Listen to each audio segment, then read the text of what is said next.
Romanos capítulo 8, versículo 23 a 25. Veja na sua Bíblia o que diz a Escritura. E não somente ela aqui referindo-se à criação, né? Mas também nós, que temos as primícias do Espírito, igualmente gememos em nosso íntimo, aguardando a adoção de filhos, a redenção do nosso corpo. Porque na esperança fomos salvos. Ora, a esperança que se vê não é esperança, pois o que alguém vê, como o espera? Mas se esperamos o que não vemos, com paciência o aguardamos. E nós nos deparamos com um texto bíblico em que o apóstolo Paulo coloca redenção, não exatamente a redenção, mas coloca redenção com uma característica escatológica, do futuro. E isso vinculada à glorificação do nosso corpo. Não é isso que ele diz aqui no versículo 23? Dizendo que nós que recebemos as primícias do Espírito, também gememos em nosso íntimo, aguardando a adoção de filhos.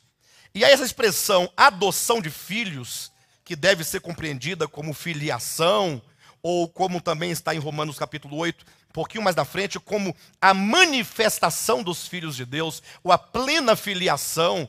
Vai chegar um tempo em que todos os filhos de Deus se revelarão como tais.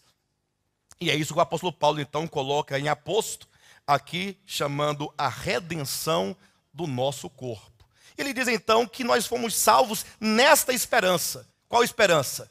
Na esperança da filiação, na esperança da redenção do nosso corpo. Nesse sentido, como é que nós devemos olhar o tema redenção?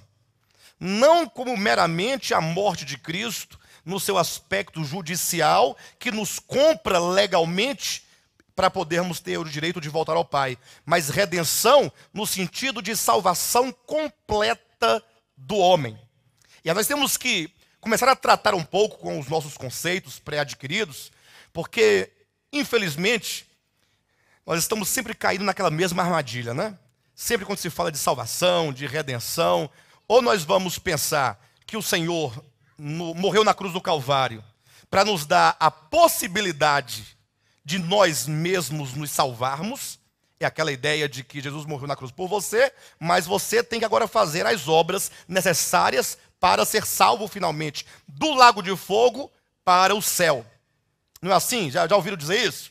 Que a pessoa aceita Jesus como Salvador, porque ele morreu na cruz do Calvário pelos nossos pecados. Entretanto, uma vez que você o aceita, aí eles dizem, agora você terá que fazer as obras para que você, então, alcançando a santificação, mediante o seu agir, mediante a sua indústria, mediante o seu fazer, você possa, então, por ocasião da sua morte ou da segunda vinda de Cristo, estar em condições de ir para o céu e não ir para o inferno.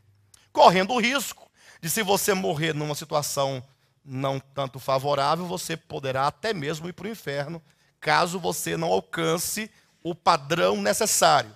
Essa mensagem, deste modo, é ensinada pelo movimento, pela igreja evangélica, pentecostal e neopentecostal. Movimento de reavivamentos, em que se prega o livre-arbítrio e tem a mensagem evangelística na base do arminianismo. Então eles falam, olha, Jesus morreu por você para te salvar. Ele pagou o preço, isso é graça, é misericórdia, é bondade. Entretanto, uma vez que você o aceita, dizem, você precisará, então, cumprir com um tanto de regulamentos e doutrinas e de procedimentos e de comportamentos para que você garanta a salvação. Do contrário, você não será salvo. E isso no sentido de não ir para o inferno, como se fosse o lago de fogo, uma condenação eterna, para poder morar no céu com Jesus. No céu, né? Ficar lá no céu eternamente, cantando no coral, sei lá, como é que vai ser, hein? Pelas eternidades sem fim, para lá e para cá, numa cidade de ouro, eternamente com Jesus. Por outro lado, tem os que veem a redenção do mesmo modo, no sentido da morte de Cristo, no aspecto judicial, que Jesus pagou o preço pelos nossos pecados. De maneira que os eleitos por ele, estão salvos. Pronto. Independentemente de qualquer coisa, ele não precisava fazer obra alguma para garantir a sua salvação, porque a salvação, desse ponto de vista calvinista, é uma salvação plena, melhor, é uma salvação eterna, e como tal, o eleito não pode perder a sua salvação. Então, você está garantido que por ocasião da sua morte, você vai para o céu e não vai mais para o inferno. Então, observa que de um lado e de outro existe um ponto comum. Qual é? Eles estão sempre olhando a redenção do ponto de vista da morte de Cristo na cruz do Calvário, e segundo, olhando a redenção que nos livra espacialmente do inferno e nos leva espacialmente para o céu. É uma questão de lugar. Eu não vou mais para o lago de fogo, agora eu vou morar no céu. Ou então, eu queria morar no céu, mas não dei conta, vou agora para o lago de fogo queimar eternamente.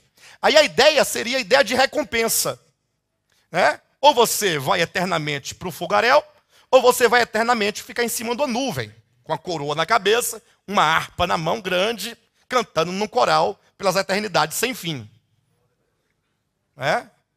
Ou então, ainda que a salvação seja gratuita e seja eterna, garantida, conforme diz o calvinismo, entretanto, ela continua sendo essa salvação espacial. Ao passo que quando a Escritura fala de redenção, sim, ela passa pela morte de Cristo. Porque Cristo, enquanto o Cordeiro de Deus, ele é o Cordeiro substituto. É aquele que sofreu uma morte substitutiva. É aquele que sofreu uma morte vicária no lugar de. Ou seja, a morte de Cristo, de fato, ela sofre pelo pecador aquilo que cabia ao pecador em razão dos seus pecados. Só que a salvação não para aqui na morte de Cristo. Se você bem observar a Escritura, a morte de Cristo não é o começo e não é o fim. É apenas um meio. É apenas um meio. Ou seja, porque o homem caiu, então agora Deus intervém na história humana com a redenção, com a morte de Cristo na cruz do Calvário, para devolver o homem a uma condição em que agora ele pode efetivamente alcançar o supremo propósito de Deus. De maneira que redenção, em termos bíblicos, não somente nos redime de um lugar de tormento para um lugar de descanso ou de gozo, mas, sobretudo, a redenção é a redenção não somente dos nossos pecados, mas é a redenção da nossa própria pessoa com respeito ao pecado. Ou seja, o Senhor nos resgata do pecado para então pertencermos a Ele. Nesse sentido, a salvação não pode ser meramente judicial. Vocês entendem o que quer dizer judicial? Ou seja, não é meramente objetiva, ou seja, Jesus pagou o preço, está pago. Sim, mas agora a salvação ela quer e ela vai se operar em nós, de maneira que, independentemente do lago de fogo ou de um lugar de glória e de gozo, a salvação ela vai se operar dentro de nós, de maneira que nós passamos por um longo processo de morte, de destruição, de aniquilação e então de regeneração, de edificação e de glorificação. De modo que, se você bem observar a obra de Cristo, ela se resume basicamente em duas coisas. Primeiro, com a morte de Cristo, ele destrói o velho homem.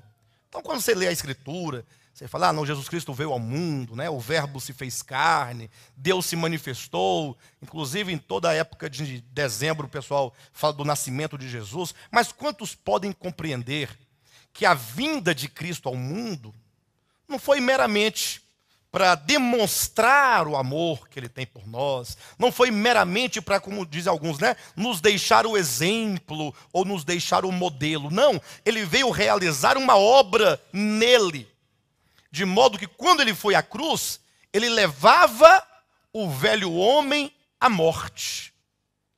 Quando Cristo estava na cruz do Calvário, ali estava sendo aniquilado a velha criação, o velho homem, o velho Adão. Ali foi completamente destruído.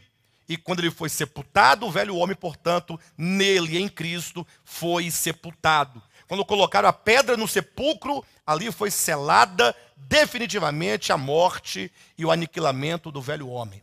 A morte de Cristo põe fim à velha criação. Com a ressurreição de Cristo, ele agora vai gerar um novo homem. Não é nem um novo homem, ele vai gerar o novo homem. O novo homem, ele é gerado por ocasião da ressurreição de Cristo. Aí quando você lê Romanos capítulo 5, o apóstolo Paulo claramente nos revela que só há dois homens sobre a terra. Pense agora você esta verdade comigo. Só existem dois homens sobre a terra.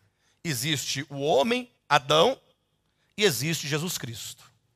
É isso que está em Romanos capítulo 5, a partir do versículo 12 em diante, vai colocar claramente que por meio do primeiro homem, Adão, veio a morte, o pecado e a morte entrou no mundo, e por meio de Cristo entrou então a salvação, a reconciliação, a justificação, o que vai gerar então o novo homem. E essa verdade também está em 1 Coríntios capítulo 15, versículo 45 e versículo 47. No 45 diz que o primeiro homem formado da terra é terreno. O segundo homem é do céu. Então há dois homens. E é isso que nós temos que conceber e colocar no nosso coração, porque a partir de então nós vamos começar a entender que não existe uma obra individual. O problema é que está todo mundo querendo se salvar. Tá, salve-se quem puder, né? Quem puder se salvar, que se salve. E aí está todo mundo correndo para ver se consegue um lugarzinho no céu. E se esquece que a obra de Deus é uma obra coletiva. O velho homem será destruído, o novo homem reinará sobre toda a terra durante o milênio e também por toda a eternidade. Então, não existe meio termo. Em suma, o que Deus quer fazer em relação a nós é gerar a partir de nós o novo homem. Para tanto, nós passamos por um processo de morte, destruição, aniquilamento, regeneração, edificação e glorificação.